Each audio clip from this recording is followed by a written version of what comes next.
We've been looking at the posting of the 95 Theses by Luther in 1517 and consequently at the Roman Catholic understanding of justification.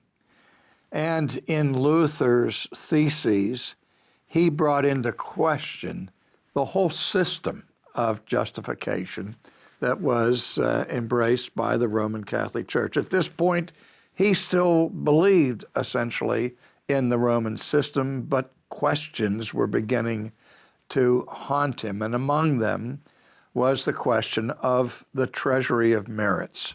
And the treasury of merit was critical to the whole concept of indulgences. We know how the indulgence controversy created a firestorm at the time because the way in which Johann Tetzel was selling the indulgences. But the bigger question is, what's this whole thing of indulgences about and where did it come from? Well, again, it developed gradually over the history of the Roman Catholic Church. It was based ultimately on the idea that Christ gave to Peter the keys to the kingdom, or the keys of the kingdom. And so the Pope was seen as holding the office of the keys.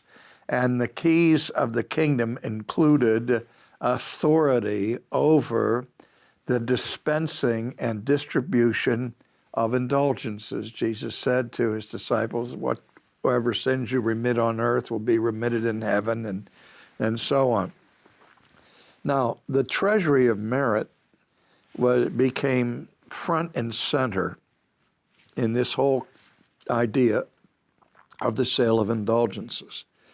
And the treasury of merit is a treasury that contains an infinite amount of merit, which is at the power of the church to distribute to those who were lacking merit.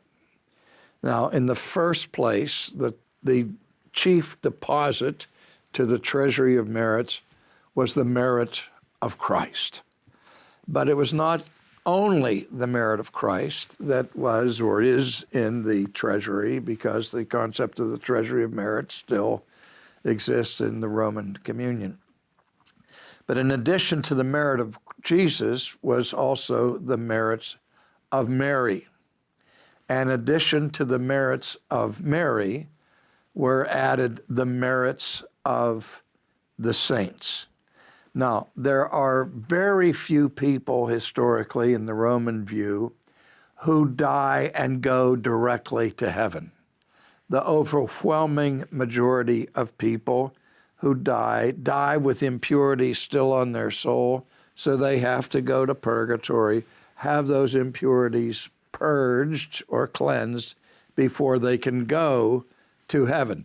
Again, purgatory is not hell. They don't go to hell and be punished. Purgatory is not a place of punishment. It's a place of cleansing, and it will ultimately, for all of those in purgatory, their ultimate destiny will indeed be heaven, but only after this purification process takes place.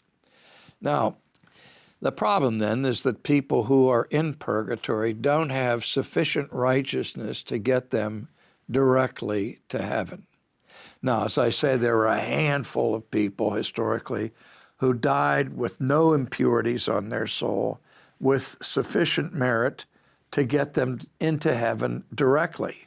But not only did they have sufficient merit themselves to go into heaven, but they had a third kind of merit that we haven't discussed yet.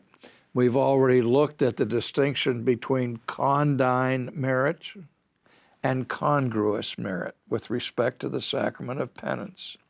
But in addition to condign merit and congruous merit was this third kind of merit, which was called supererogatory merit, or which is achieved by people producing works of supererogation, not irrigation, but erogation.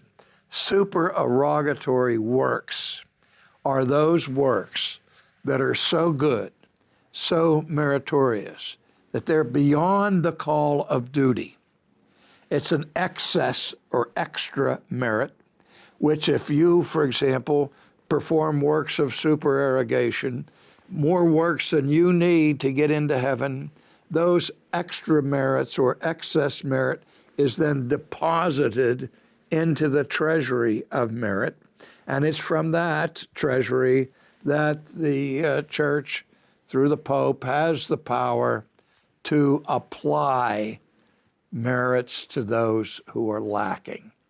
And so in that whole system of indulgences, what was going on was that by the giving of alms, the purchasing of indulgences, as it were, withdrawals were made from this treasury and applied to those who were lacking them in purgatory so that they could move ahead to heaven. Now that concludes our basic overview of the Roman Catholic understanding of justification. I'll talk still further about it when we look at other contrasts between the Protestant view. But over against this, Luther's cry, of course, was sola fide. Justification is by faith alone. And we're going to spend a little bit of time looking at Paul's teaching of it in Romans, but just for an introduction to the Protestant view of justification by faith alone, I want to take some time to define the terms. First of all, the word justification itself. The English word justification comes over from the Latin justificare, which literally meant to make just or to make righteous. Now, one of the problems that produced this whole controversy historically was in the early centuries, the Latin fathers were not reading and developing their doctrine from the Greek, but rather from the Vulgate, from the Latin translation of the Bible. And when the Latin translation of the Bible speaks about justification, it uses the Latin justificare, which is drawn from the legal structure of the Roman system of law. And again, to make righteous means that here's a person who is not righteous, and the word to justify means that you make them righteous, or so that they become truly righteous in and of themselves. And so the system of justification that developed was the system of understanding how an unjust person is made just or righteous. Now, when we talk about the process of being made truly righteous, we're talking not about justification, but about sanctification. So we believe that first there's justification, and then what follows from justification is sanctification. Where in the ancient Roman view, because of the use of that term justificare, actually sanctification was preceding justification, because God wouldn't pronounce you just until you actually had become just. But the Greek word dikaiosune does not mean to make righteous. It means to count or reckon as righteous, or to treat as righteous. And so the heart of the Reformation view is that while we are still unrighteous, we are declared to be righteous by God's applying to us the righteousness of Christ through imputation, which I'll also expand on later. And so when God looks at us, he sees that we are still sinful. But he nevertheless, once we have faith, he counts us or reckons us or declares us to be righteous. Now, Luther's motto to explain that is one you've maybe already heard, the Latin phrase, simul justus et peccator. And that was how he tried to define this state of affairs, whereby when we are not righteous in ourselves, nevertheless, in the sight of God, we're considered or counted to be righteous. The phrase simul justus et peccator means simul. We get the word simultaneous from that. And so the simul means at the same time. Simul justus, at the same time, just or righteous, at, now what's that? What does that mean? That's the past tense of the verb to eat, right? I ate my dinner. At means simply and. Remember with Julius Caesar, when he stabbed, his final words are supposed to be et tu, Brute. That means and you too, Brutus, and so at simply means and. So simul justus et, at the same time, just and peccator, which means sinner. We talk about little sins as being peccadillos. If we say somebody's pure, we say they're impeccable. And so that comes from the Latin word for sin. So Luther is saying at the very same time, we are just and sinners. Now that sounds at the beginning as a contradiction. And what is the law of non-contradiction? Something cannot be A and non-A at the same time and in the same sense or in the same relationship.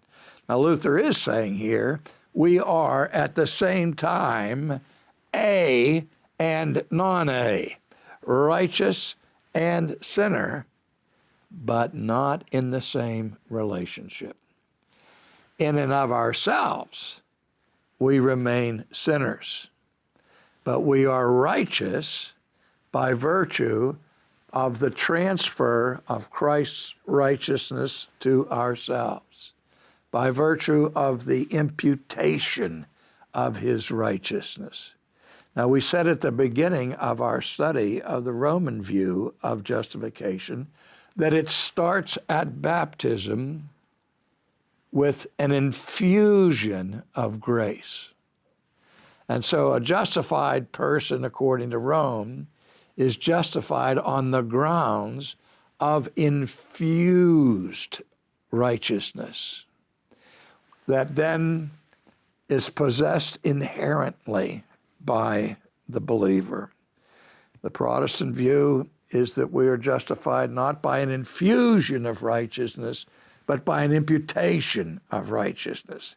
Now, you know, as I said earlier, at the time of the Reformation, there were all kinds of attempts to overcome this enormous catastrophic split within Christendom.